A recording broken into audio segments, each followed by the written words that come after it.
Welcome back. And then to our final chapter of the book we have been reviewing with you, The Subtle Act of Not Giving a Fuck by Mark Manson. And yeah, thank you for staying tuned with us from chapter 1 all through to chapter 9. 9.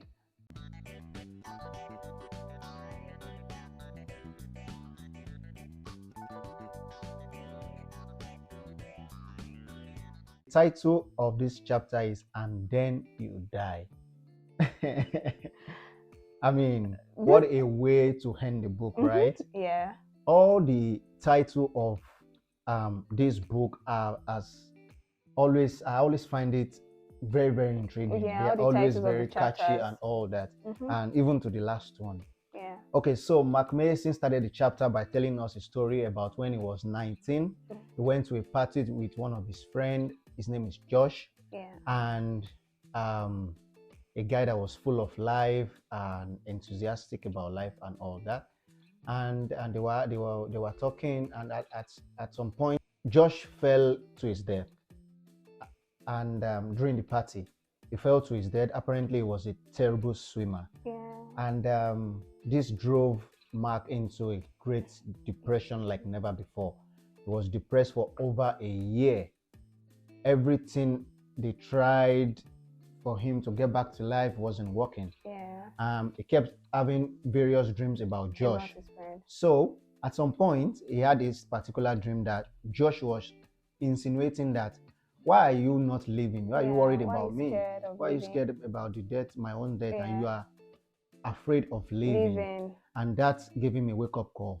It changed his life, started going to the gym.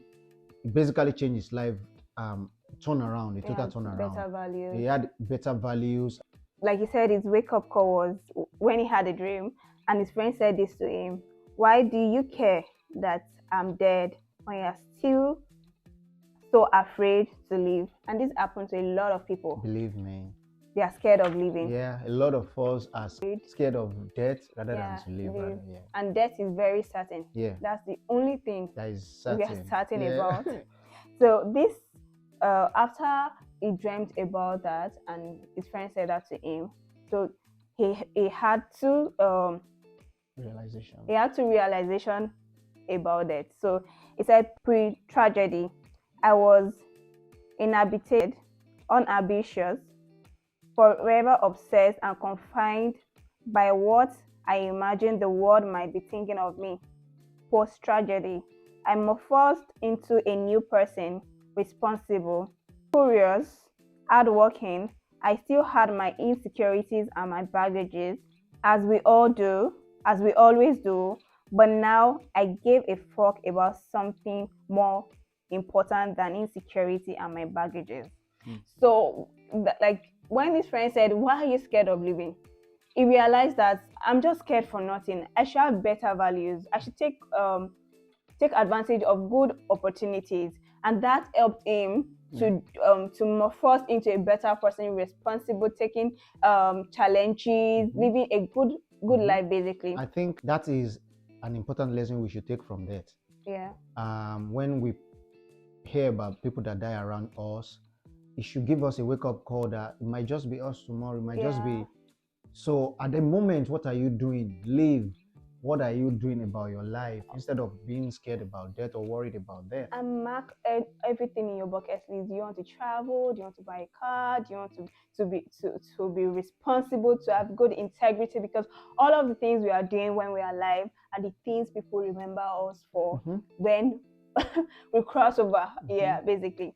And the next thing we'll be moving on to is something beyond ourselves, and we talk about Dr. Baker. Yeah, Mark Manson talked about an anthropologist that couldn't keep a job for almost 2 years. Yeah. And because he had different views. Then he fell ill, and on his dying bed, he wrote a book. What's the title of the book? The Denial of Death. Denial of Death, where he mentioned two things. Human beings have the ability to conceptualize. Yeah. They have the ability to think outside the box, to imagine things, which has made us humans to block out the thought of death. Right? And the other thing is we humans have two selves: the physical selves, the one that eats, that that cooks, that walk around, Parent activities. and the conceptual self, the one Mm, that wants to live, have a better value, yeah, basically. yeah. It says in the book that we try so much to keep our conceptual self going, Mm, so that even when our physical self die, our conceptual self continues to grow. Like the houses we have built, the values we had when we yeah, are living, yeah. the That's kind all. of things we have done, the integrity, the things we will be known for. Those You are the understand? Those things. are the conceptual self of Yeah. human. Yeah. To buttress that, he said we try to construct a conceptual self that lives forever. Mm-hmm. This is why people try so hard to put their names on buildings, Mm-hmm. on statues, on pins of books, Yeah. so that they will be remembered for something, Mm-hmm. basically. Yeah. So he said, therefore, we should not avoid the realization, but rather come to terms with it as best we can. Because once we become comfortable with the fact of our own death, the root terror, the underlying anxiety motivating all of our life frivolous ambition, we can then choose our values more freely, unrestrained by the illogical quest for immortality and freed from dangerous dogmatic views. So once we realize that death is inevitable, like you said, we will choose better values. We will live our life freely. We won't be scared. Mm-hmm. The next thing we'll talk about is the sunny side of death. Okay. Oh, okay. That was the story he talked about when he went to South Africa. Yes. And okay, apparently, Mark Mason have a thing Height. for height. So he went to this cliff in South Africa that with the wrong wind, he could just fall to his death. But he kept going. He realized that that thing he did then, because people don't really understand him, they thought maybe he had suicidal thoughts. Yes. But he realized that thing he did then, he wakes him up, right? Like You just want to have the near death near experience. death experience. Like, what if I'm gone? Yeah. What could happen right now? And a lot of people do that, you know. Yes. So, how will the world be different and better when we are gone? What mark will you have made? What influence will you have caused? One of the major reasons why we are scared of death is in three phases, like how Dr. Becker explained in this book.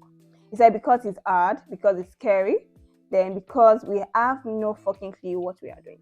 So Mark Manson went to that height to have a near-death experience. He just wants to have a feeling of what this is really.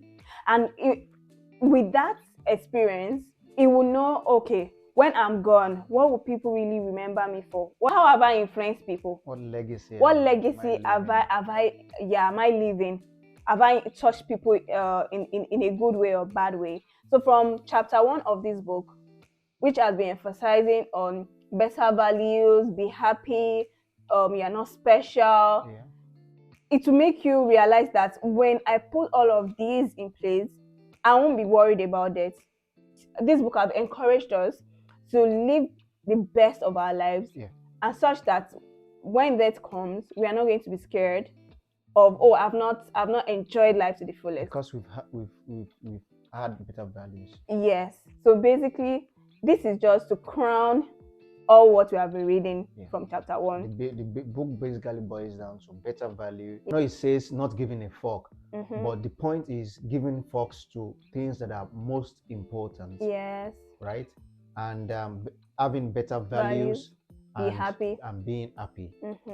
Basically, and my take from this chapter is we all need to live. We shouldn't be scared. We should be conscious of the values of our decision, because we are going to be innate, whatever the consequences of your choices are, either positive or negative. You are going to be the one enjoying or having a negative feeling about what your consequences are. So we should all live your life to the fullest and be happy, irrespective of what people will say. Basically, that's for me. And for me, I'm an advocate for enjoyment. I know you want to buy a house. I know you want to pay for mortgage. It's very good. But travel, get some money, go to a different place, experience life, enjoy yourself, live. That's for me. That's my take out of this. Leave a good legacy, really. Influence people's life Yeah. the little way you can. Yeah. And thank you so much for reviewing this book with us from chapter 1 to the end. We hope you really enjoy the book, and Mark Manson is a great writer. You can check out the other books he has written, and we have lots of books we'll be sharing with you. So you are going to learn from us, we're going to learn from you, and we hope you will stay tuned. Please like, share, and subscribe so that you won't miss out on other books we'll be reviewing. My name is Folashade. And my name is Tosin. See you guys in our next video. Bye-bye. Bye.